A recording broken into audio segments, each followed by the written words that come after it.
جی السلام علیکم ورحمۃ اللہ وبرکاتہ۔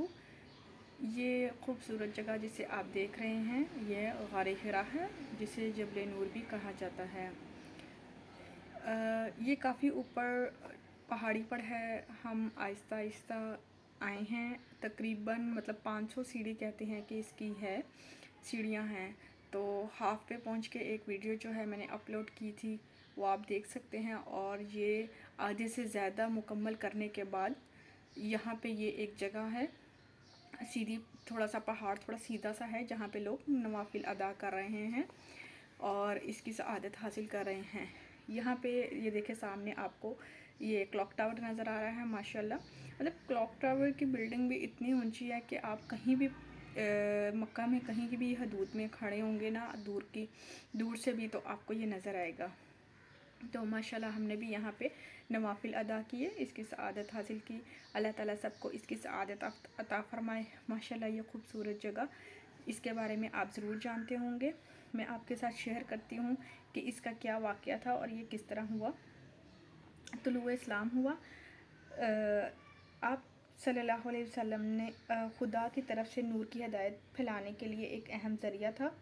اس کا آغاز اس طرح ہوا کہ آپ کو مکہ کے معاشرے سے طبیعت بہت اچاٹ ہو گئی تھی اور آپ نے غار حرا میں غور و فکر کرنے کے لیے جانا شروع کر دیا۔ بعض اوقات آپ ایک ماہ تک غار حرا میں مقیم رہتے۔ جو مسکین آپ کے پاس آتا اس کو کھانا کھلاتے، اور جب واپس آتے تو پہلے خانہ کعبہ کا طواف کرتے اور پھر گھر تشریف لے جاتے۔ اللہ تعالیٰ کی طرف سے نبوت کی تمہید اس طرح باندھی گئی کہ آپ کو سچے خواب آنے لگے۔ جو خواب رات کو نظر آتا صبح حقیقت کی دنیا میں سچ ثابت ہو جاتا۔ یہ دیکھیں، یہ وہ مقام ہے جہاں حضور پاک صلی اللہ علیہ وسلم نے غار حرا میں مقیم رہے 40 دن۔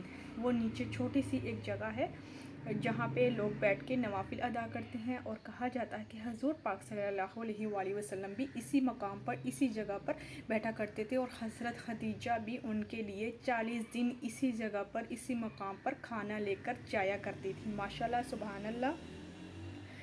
اور 40 سال کو جب آپ کا سن مبارک پہنچا تو ایک دن آپ صلی اللہ علیہ وسلم حسب معمول غار حرا میں یاد الہی میں مصروف تھے کہ اچانک حضرت جبرائیل نمودار ہوئے اور آپ سے کہا پڑھ۔ آپ نے جواب دیا ما انا بقارئ، میں پڑھا ہوا نہیں ہوں۔ اس پر حضرت جبرائیل علیہ السلام نے آپ کو اپنے سینے کے ساتھ لگا کر اتنے زور سے بھانچا دبوچا کہ آپ نے سمجھا دم نکل جائے گا۔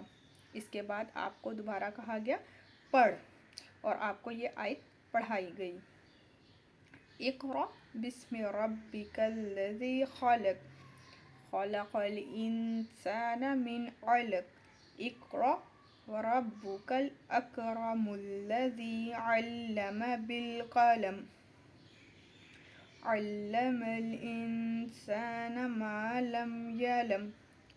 پڑھ اپنے رب کے نام سے جس نے پیدا کیا انسان کو خون منجمن سے۔ پڑھ، اور تیرا رب وہ برتر ہستی ہے جس نے قلم کے ساتھ علم سکھایا اور انسان کو وہ باتیں سکھائیں جن کا وہ علم نہ رکھتا تھا۔ ماشاءاللہ سبحان اللہ، یہ خوبصورت بات ہے۔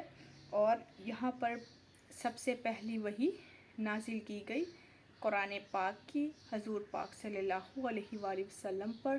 اسی طرح قرآن پاک کا نازل ہونے کا سلسلہ یہیں سے شروع ہوا، اور قرآن پاک تقریباً 23 سال کے عرصے میں مکمل کیا گیا۔ تھوڑی دیر بعد حضرت جبرائیل غائب ہو گئے اور فرمایا آپ مہمان نوازی فرماتے ہیں اور مصیبت زدوں سے ہمدردی کرتے ہیں، خدا آپ کو تکلیف میں نہیں ڈالے گا۔ ماشاءاللہ سبحان اللہ، یہ آپ نے بہت خوبصورت بات فرمائی۔ اللہ تعالیٰ اس کی سعادت سب کو عطا فرمائے، سب کو ان مشکلات سے بچائے، اور اللہ تعالیٰ اس کو، ہم نے یہاں جو بھی دعا مانگی اس کو قبول و منظور فرمائیں۔ یہ دیکھیں کتنا خوبصورت منظر ہے، غار حرا پہ نوافل ادا کرنا اور حضور پاک